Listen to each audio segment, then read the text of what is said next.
దర్శనమిచ్చేటోడా పురమై వీరన్న వైదరికి చేరినోడా నటరాజ నాట్యాలు ఆడటోడా నాకు పామును మెడ చుట్టూ చుట్టినోడా నాగభరణుడా నంది వాహనుడా కేదారినాథుడా కాశీ మహాపాదయాత్ర బీర్కూర్ కొతంగల్ కామారెడ్డి నిజామాబాద్ జిల్లాల మీదుగా మహారాష్ట్ర కర్ణాటక తెలంగాణ 3 రాష్ట్రాల ప్రజలు కలిసి సుంకిని నుండి మహాపాదయాత్ర ఈ నెల 3వ తారీఖున కుర్లా రాచన్న నుంచి ఈ నెల 4వ తారీఖున బయలుదేరి బాన్సోర్లో ఈ 2 దిండులు ఐక్యమైపోయి గజ్వల్పైగా మహాపాదయాత్ర కొనసాగుతూ వచ్చింది.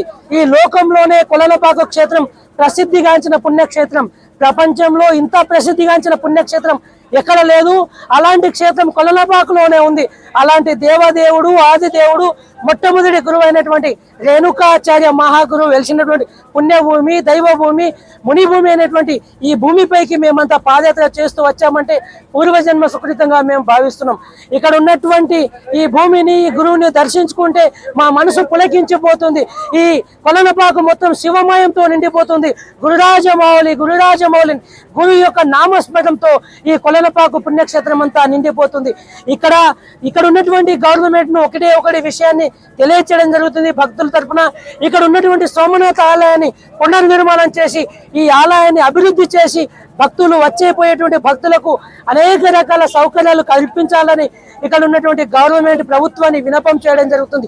వచ్చే సంవత్సరం లక్షలాది మందితో పాదయాత్ర తీసుకొని కొలనపాక క్షేత్రంలో రావడం జరుగుతుంది. కాబట్టి అన్ని ఏర్పాట్లు ప్రభుత్వ దృష్టికి తీసుకెళ్లి ప్రభుత్వం లాంఛనాలతో ఇక్కడ ఈ రేణుకాచార్య జయంతిని అధికారంగా ప్రకటించాలని ఇక్కడ ఉన్నటువంటి భక్తుల మనవితో మేము చెప్పడం జరుగుతుంది. భక్తుల తరపున కోరుతూ హర్ హర్